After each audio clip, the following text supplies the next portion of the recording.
देखील आढावा घेतला, सोलापूरचा घेतला आणि काय परिस्थिती आहे लोकसभेची, काय वातावरण वाटतं? संपूर्ण महाराष्ट्रामध्ये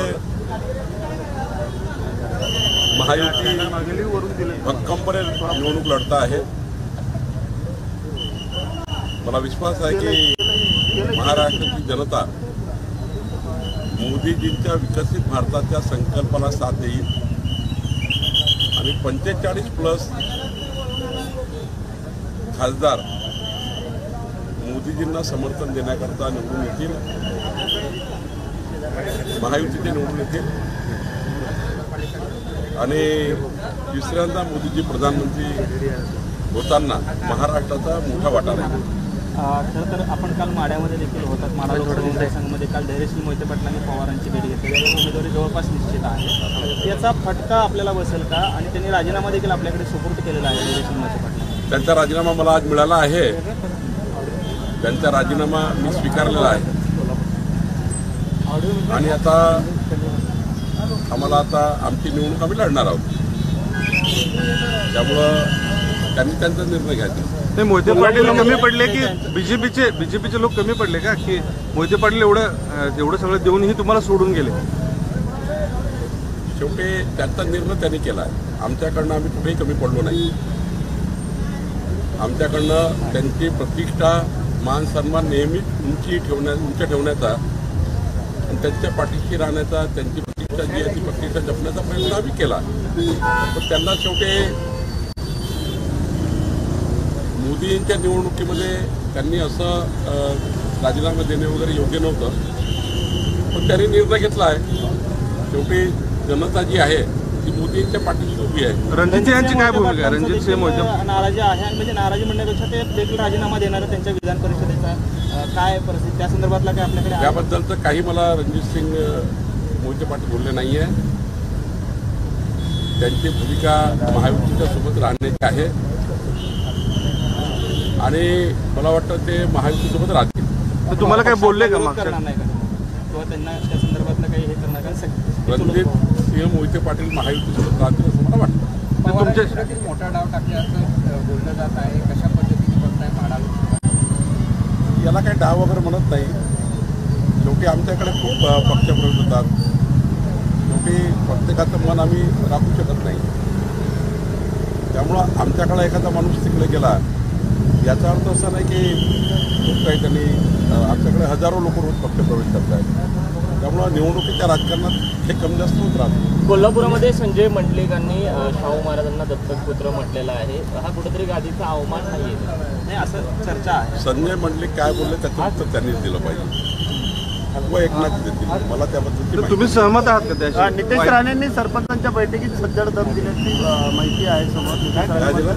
सज्जड दम दिला, सरपंच लीड देणार नाही, त्यांच्या निधीबाबत मी लिस्ट करणार आहे. त्याचबरोबरीनं धनंजय महाडिक देखील असंच म्हणाले की जर का लीड कमी मिळालं तर जे ग्रामपंचायत जास्त लीड देईल त्याला आम्ही 5 कोटीचा निधी देऊ अशा पद्धतीने. म्हणजे कुठेतरी आम्हीच दाखवलं जातं असा आरोप होतोय. काही आम्ही नाही आहे. पैशाचं आम्ही थोडी दिलं. विकासाचा प्रश्न मांडला आहे. मान्यता आहे. आम्ही काही संन्यासी तर नाही आहोत. भारतीय जनता पक्षाचे कार्यकर्ते आहोत, पदाधिकारी आहोत. आम्हाला साहजिक वाटतं की आम्ही एवढं काम करतो. मोदीजी मी संपूर्ण आयुष्य देशाकरता दिलं आहे, समाजाकरता दिलं, जनतेकरता दिलं. साहजिक वाटतं की या गावात आम्हाला मतं मिळाले पाहिजे. शेवटी मतं मिळण्याकरता आम्ही काम करतो ना.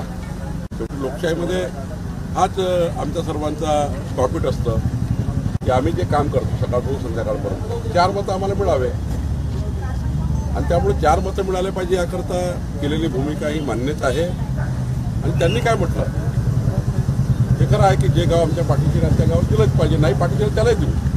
ज्यांनी मत दिलं त्याची धन्यवाद, ज्यांनी नाही दिलं त्याची धन्यवाद. ज्याने दिलं त्याचेही काम करू, नाही दिलं त्यांचेही काम करू.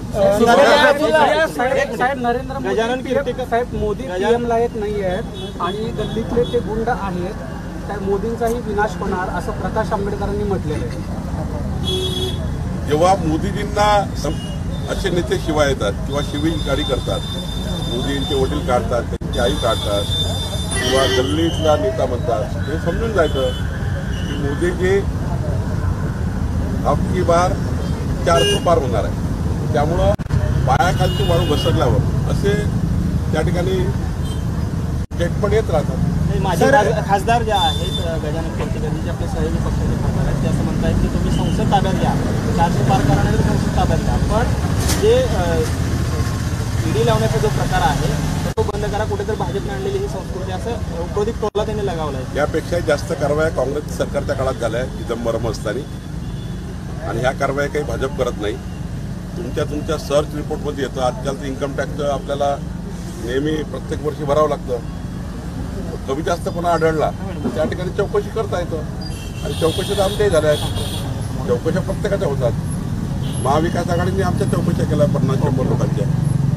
शेवटी सरकार हे त्याच्यामध्ये कोणी प्रधानमंत्री किंवा कोणी पक्ष इन्व्हॉल्व नसतो. त्यांच्या रोजच्या प्रॉफिटवरनं त्यांच्या जे काही आपण जे सरकारकडे हिशोब देतो मालमत्तेचा वगैरे, त्या ठिकाणी दिसतं सरकारला, याला त्या यंत्रणाला, त्या यंत्रणा त्या दृष्टी निर्णय करतात. एक असा प्रश्न आहे की पुढच्या काल म्हणाले आणि प्रफुल्ल पटेल म्हणाले की शरद पवारांनी 2014ला एनडीएमध्ये येण्याचा प्रयत्न केलेला होता. काय नक्की तर ते आपण काय सांगा? मी त्याचा साक्षी नाही, त्यामुळं भुजबळ साहेब जे बोलले असतील त्यावेळेस त्यांना ते माहिती असेल. मी बोलले तिसऱ्या टप्प्यातील अर्ज भरण्यास सुरुवात झालेली आहे. मात्र सातारा, सिंधुदुर्ग आणि रत्नागिरीचा माहितीचा तिढा अजून सुटलेला नाही. काही काळजी करू नका.